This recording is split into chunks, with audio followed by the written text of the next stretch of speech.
అదే RTV app వార్తల్ని క్షణాల్లో చదివే అవకాశం ఉంటుంది. ఒక న్యూస్ పేపర్, ఒక టెలివిజన్ ఛానల్ మీ చేతుల్లో ఎప్పుడూ ఉంటాయి.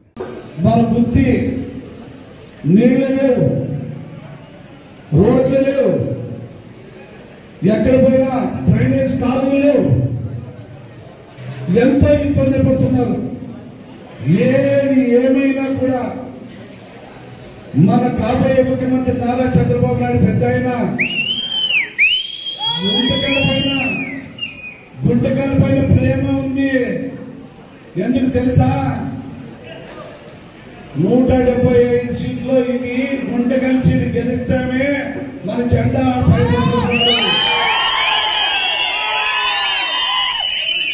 నియోజకవర్గానికి అభివృద్ధి అంటే ఖచ్చితంగా మనమందరం నా దృష్టికి తీసుకొచ్చిన ప్రతి పని కూడా చేసి చూపిస్తామని చెప్పేసి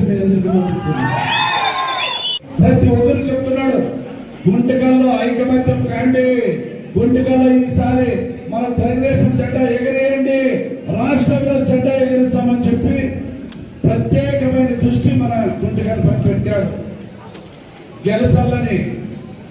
కాబట్టి గెలిసేదే కాకుండా నారా చంద్రబాబు నాయుడు గారు మన గుమ్మనూరు జయరాం గారిని అభ్యర్థిగా ప్రకటించినారు. ఆయన ఆధ్వర్యంలో మనమంతా పార్టీ కోసము